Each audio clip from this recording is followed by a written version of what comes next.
আমার সত্যি জানতে ইচ্ছে করছে আজকে যে আজকে আপনি এই ঘটনার পরে কি বলবেন? কোন অধিকারে ভারত নিজের জমিতে সে কাঁটাতার দিচ্ছে, নাকি বেড়া দেবে, না পাঁচিল তুলবে, সে নিজের জমিতে দিচ্ছে? সেখানে বাংলাদেশের বর্ডার গার্ড তারা এসে বাধা দিতে এসেছিল কেন? মানে কিসের উস্কানি এটা? পায়ে পা দিয়ে ঝগড়া করার উস্কানি?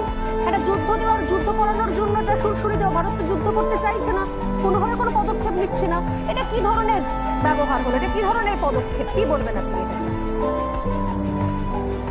নমস্কার, আমি গর্বিত যে আমার বাংলাদেশে জন্ম হয়েছে এবং বাংলাদেশের বর্ডার গার্ড নিয়ে আমি সম্পূর্ণভাবে গর্বিত এবং আমি এই দেশকে ভালোবাসি।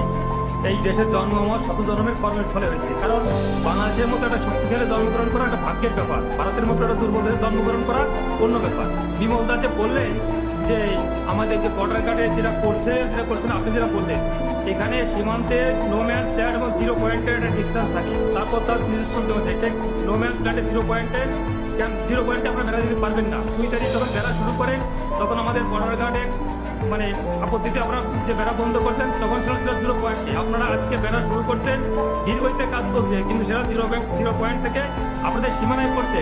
আপনাদের সীমানায় বেড়া দেবেন না, পুকুর কাটবেন না, গাছ লাগাবেন, এতে বাংলাদেশের কিছু আসে যায় না। আর বাংলাদেশ নিয়ে আমি যেভাবে বললেন দুর্বল, সরিষা খেতে ট্যাগ নিয়ে একবারও বলবেন না।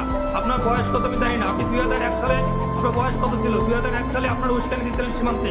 সেখানে পালুয়ায় 16 থেকে 19 এপ্রিল এই 4 দিন যে গন্ডগোল করছিলেন, সেখানে আপনাদের 18 জন বিএসএফ মারা গেছে, আমাদের মারা গেছিল মাত্র 3 জন।